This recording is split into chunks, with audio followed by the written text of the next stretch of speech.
Okay, hi everyone. How you guys are doing? My name is Flávio, but everyone in Elixir, Elm, and Ruby community that knows me as Cevado. And I work at Tonix as a Elixir software engineer. I Tonix is a company that do telecom, so it's a carrier, and most of our work is microservices.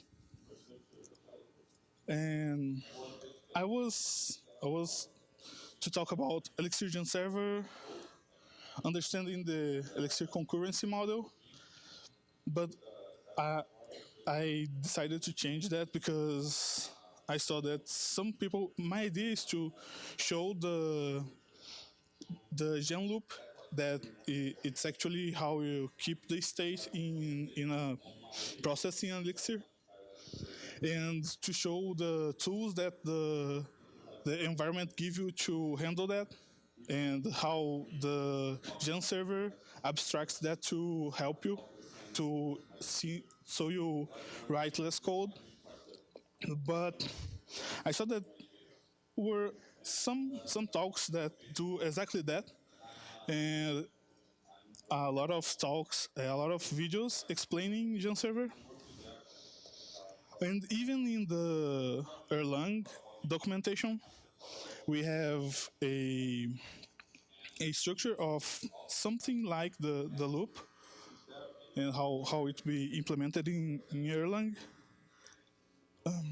And in final of June, in the end of June, I tried a live coding, just doing that, writing out the structure of the gen server, and it didn't work very well. What happened is some people doesn't understand exactly what was going on, and I came with two conclusions. First is that I suck at explaining things, and probably I need to improve that. And other thing is, a lot of people talk about Elixir and GenServer and OTP, but it lacks the context. So people doesn't have the actual context of, and the things you are giving by having the power of the VM, and the things you need to accept. So I changed it to the context of OTP, understanding being concurrency. And you guys were here to listen about Elixir and what the fuck is OTP, what the fuck is being, what you're talking about. So, and once talking in Telegram group about Elixir, I saw that some people didn't understand the difference between the language, the framework that is OTP, and the virtual machine. I put that Bean and Gem because Gem was the old virtual machine for Elixir, for Erlang. Sorry, it stands for Joe's abstract machine, and Bean stands for Bjorn and Bogdan. I think the two names, Bjorn and Bogdan, Erlang active machine. And ODB is a framework that wraps things about how you control the power of the VM, and the language is of course what you write the code. So Elixir and Erlang as example here, and I like to do this separation because some people sometimes talk about Elixir runs in Erlang, and it's not that That exactly because it's the machine, the virtual machine. We need to separate what is language and what is virtual machine. The framework, the OTP, comes with a lot of these things. It's a bunch of applications that is inside the OTP framework, and sometimes we don't even use all of that. But it's a lot of things. Even a broker for Corba, and okay, so a lot of things. And the virtual machine, what actually comes, what is concerned, what is inside the virtual machine?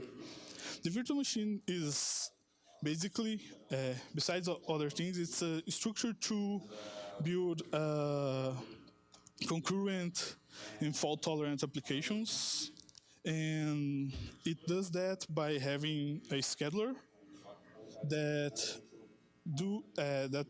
that runs processes, and actually you doesn't have to deal with threads and things like that to have concurrency.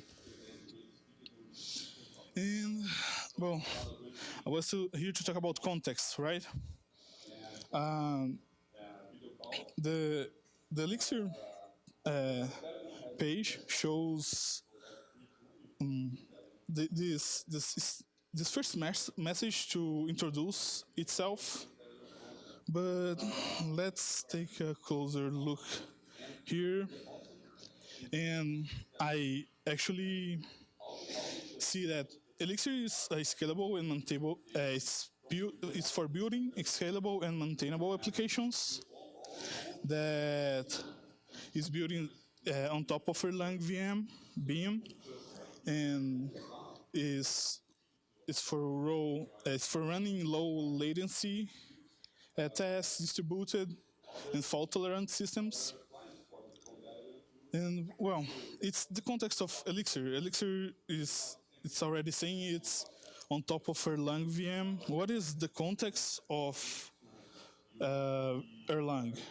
So in the Erlang web page, we have it here too, how it describes itself. And there again, build massively scalable software, soft real-time systems, high availability, concurrency distribution, and fault tolerance. And it already describes OTP as a set of libraries and design principles, providing something in the middle of the VM and your code to develop those kind of systems. But actually, it's concurrent applications, it's fault tolerant, it's tools for building distribution. What is OTP context? So it needs to run concurrent applications because actually, as you guys saw, we have several applications inside OTP. It needs to be able to run several applications in a single node of Erlang. And because of that, it's how it solves some problems. And because of that, you can actually run several applications inside the same node of Erlang and use that in favor of you. The fault-tolerant applications. Since OTP defines, as it talks right there, with its design principles, it defines that all applications are supervision trees.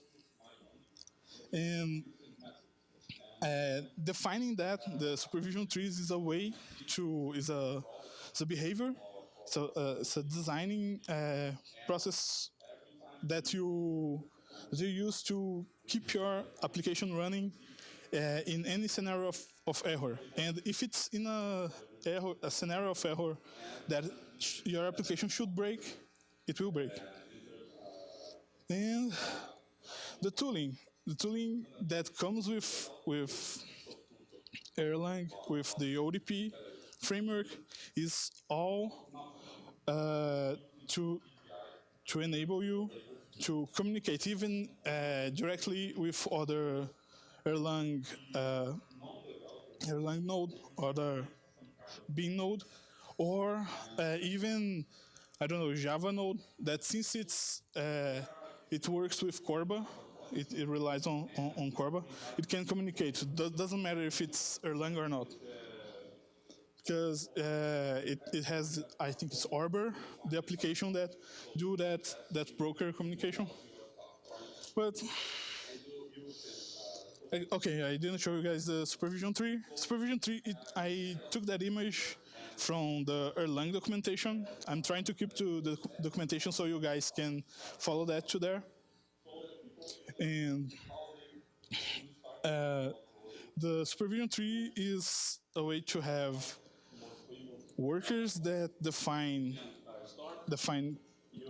working process, and the supervisors, that is how you know that something shouldn't break or shouldn't stop breaking, and is notified that it's still running or broke. And the workers down there, the little balls, are GenServers. GenServers, as I was to talk first, is this application, this behavior that simplifies a client-server model. I put that code here so you guys can see the client part and the server. The client part, it's running, it's called by everything outside the GenServer, and the server part here down here is how you process things inside the process of this GenServer. And as I said, it's a client-server model, so expect it to, every time you create a GenServer, it is a single process, a single state running, and if you need more, you need to start other GenServers, and the clients can be other kinds of GenServers inside your application, and or even supervisors. But what is the purpose of having that tooling? Why I care having this structure? Because of concurrency, and the bean is built to be concurrent and to have that. But what is concurrency? And well, actually, defining concurrency is complicated because we actually always have this comparison of concurrency and parallelism, and what is parallel processing and what is concurrent processing. And besides that is the dealing with the concurrency and you writing code concurrent. Do we really know how to deal with concurrency? Are we able to write concurrent code? And finally, I will talk about concurrency models. So it's how tools are implemented to help we build concurrent applications. But that dualism, concurrency and parallelism, it's a subject for another thing, and Bruno Volkov did a talk that explained that exactly, and he did it with doing malabarism. I don't know. Well, but and what about concurrency and the developer. Everyone is okay with semaphores and mutex and splitting resources so you can use it correctly. I don't think we know how to do that. Developers usually are stupid, so we need frameworks and tools to ease our job. And okay, in the concurrency model, we actually have two concurrency models: cooperative concurrency and preemptive concurrency. I actually don't know if there is other language or virtual machine that expose a preemptive concurrency besides Bean. I really don't remember anything with that model, but everything else, be it event loop,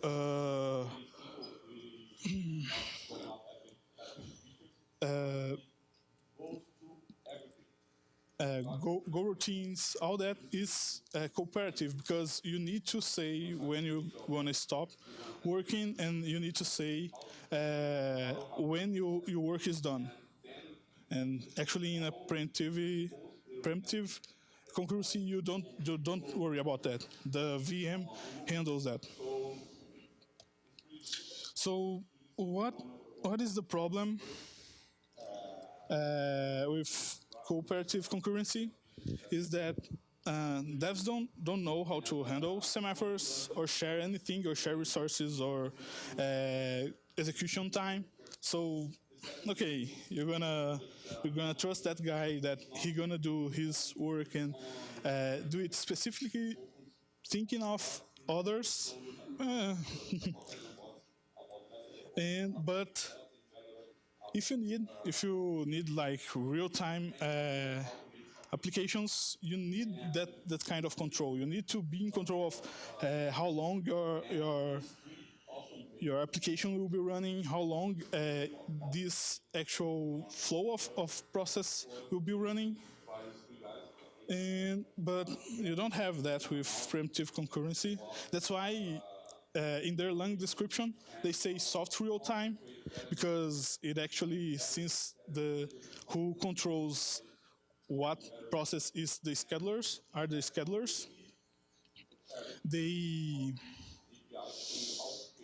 you don't have any control of that. You can obviously you can create a process that has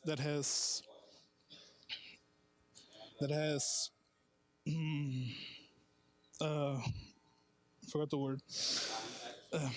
That has precedency of others, but it won't do stop everyone else to run that process until it finishes. And with preemptive concurrency, we must trust the VM. Because in the end, I think the guys that took the job to create a VM about concurrency do a reliable job than you. So I think they did a lot of thinking on building that, and we actually, I think Joe Armstrong wrote a paper on the process of building Erlang and the Erlang VM. I didn't rehearse this. I think I'm in the end. I don't know how much time I have, or should I have? But if we think back of what I told here, Elixir and Erlang runs on Bean. Bean is about concurrency, not being fast. It's that because that's why you have the structure to build concurrent applications, but not to be the fastest. And I don't think we need to worry about that.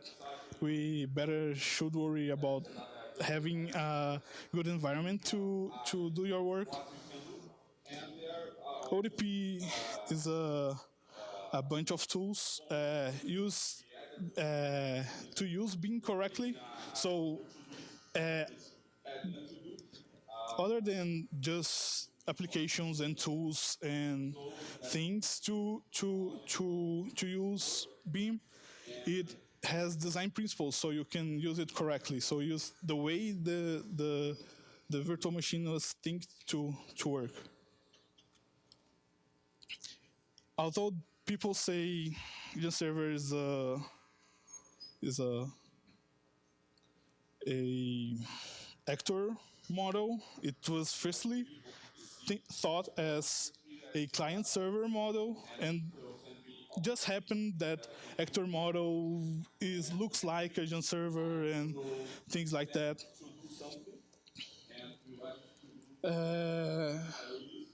Primitive concurrency prevents dev doing stupid things and breaking whole applications in production. And as I said, it's not about being fastest, it's just choosing your tools wisely. I don't know if I did it. Okay. Do I have...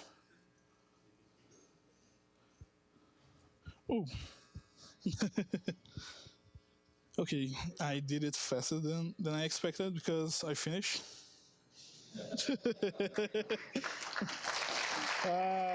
Thanks. Sorry, I expected to talk more, but I expected to talk more. And usually when presenting, I talk more than faster than normal. You guys can find me on GitHub, Twitter, or Telegram, or Discord, or Slack, I don't know, with Cevado. So you can search me, and I think that's it.